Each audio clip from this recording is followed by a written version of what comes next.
For every football fan, the World Cup is a landmark event.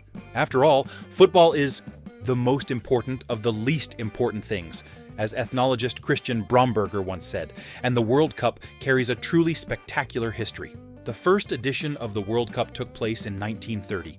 Surprisingly late, considering that football had already become a major social phenomenon by the early 20th century. The British popularized the game in the 19th century, yet they played no direct role in launching this competition. But before we explain why it took so long and how it all began, don't forget to like and subscribe to the channel. To understand how the world's most important international football competition began, we need to go back to the early 20th century. At the time, the Olympic Games were the biggest international stage for football. The sport made its Olympic debut in 1900 in Paris with just 3 teams: France, Belgium, and Great Britain.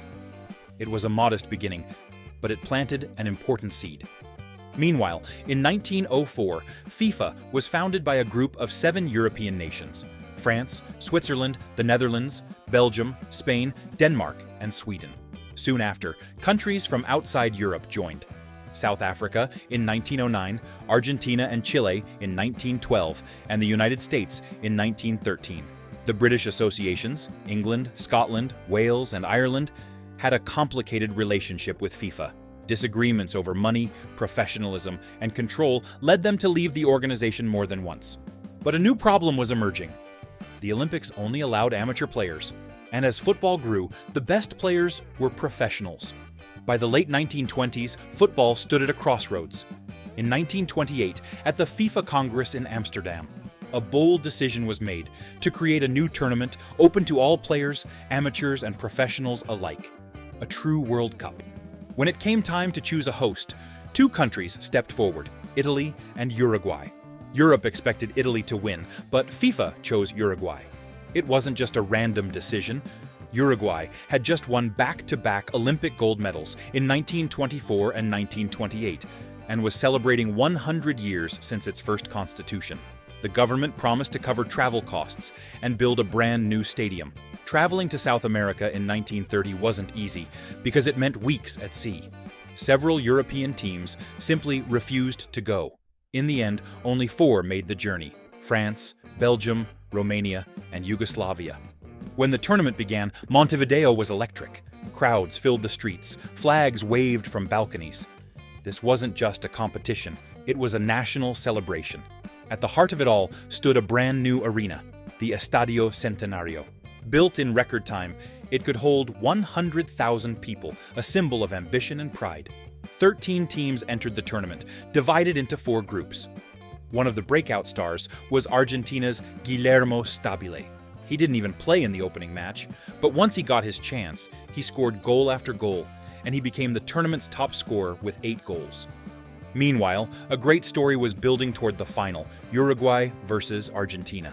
This was more than just football. It was a fierce rivalry, driven by pride and history. Thousands of Argentine fans crossed the border to attend the match. The atmosphere was so tense that the referee from Belgium, chosen just hours before kickoff, reportedly asked for a boat to be ready, in case he needed to escape after the game. Even the ball became a point of conflict, so they reached a compromise. One half would be played with Argentina's ball, the other with Uruguay's. The match itself was spectacular, full of passion, intensity, and drama. Uruguay won 4-2 after coming back from 2-1 down. As the final whistle blew, the stadium erupted.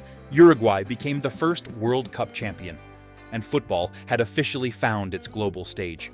The World Cup also had its own trophy, the Jules Rimet Trophy, named after the FIFA president who helped create the competition. It featured a figure of Nike, the Greek goddess of victory, holding a cup. Although small, it quickly became the most important prize in international football. 4 years later, after Uruguay edition, the World Cup moved to Europe. Italy was the host in 1934. It remains one of the most controversial editions, as it was heavily influenced by Benito Mussolini's fascist regime. New stadiums were built in cities like Naples, Florence, and Turin to showcase the regime's architectural vision. 16 teams participated, but defending champions Uruguay boycotted the tournament in protest of the low European attendance in 1930. The competition also lacked the British teams once again. The format was straight knockout, no group stage, backed by a passionate home crowd and helped at times by questionable refereeing decisions. Italy advanced to the final after defeating the United States, Spain, and Austria. They faced Czechoslovakia in the final. After a 1-1 draw in regular time, Italy won 2-1 in extra time, with Angelo Schiavio scoring the decisive goal. Schiavio spent his entire career at Bologna, one of the dominant clubs in Italy during the interwar period. Following the Italian victory in the World Cup final, the fascist anthem Giovinezza echoed during the celebrations. Mussolini had his victory, and not just symbolically. Alongside the official Jules Rimet trophy, Italy received another prize, the Coppa del Duce, a massive trophy commissioned by Mussolini himself, far larger than the official one. Because for him, this wasn't just a win in football, it was a reinforcement of his political image. The 1938 World Cup was held in France, once again frustrating South American nations, who expected the tournament to alternate between continents. Several teams boycotted, leaving Brazil as the only South American representative. Cuba represented North and Central America, while the British teams again stayed away. Austria qualified, but never played because the country had been annexed by Nazi Germany. Some Austrian players joined the German team, but one man refused. Matthias Sindelar, Austria's greatest star, nicknamed the Mozart of football, who said no. He refused to wear the German shirt. This decision made Sindelar a symbol of quiet resistance, and his legacy still echoes today. On the pitch, the tournament remained knockout only. Italy, once again coached by Vittorio Pozzo, advanced by defeating Norway, France, and Brazil. Their opponents in the final were Hungary, who had overcome the Dutch East Indies, modern-day Indonesia, Switzerland, and Sweden. Before the Italy-Hungary final, a story emerged that would become legendary. A message allegedly sent by Mussolini to the players, stating "Vincere o morire," meaning win or die. Whether this message was real or not, the pressure on the team was undeniable. Italy won 4-2, with brilliant performances from players like Silvio Piola and Giuseppe Meazza, one of the greatest footballers of his generation. Italy became world champions for the second time and generated a new wave of national pride. This wave gave the country confidence as World War II broke out in 1939. Italy was allied with Nazi Germany, which expressed the intention to host the 1942 World Cup. Brazil and Argentina also showed interest in hosting the tournament. However, the war, initially expected to be a rapid conflict or blitzkrieg, turned into a long and devastating one, making it impossible to hold the World Cups in 1942 and 1946. Football stopped, stadiums emptied, and players became soldiers. The game that had united nations was suddenly overshadowed by this global conflict. But the World Cup didn't disappear. It waited. And in the next episode, we'll see how the World Cup returned after the war and how it changed forever.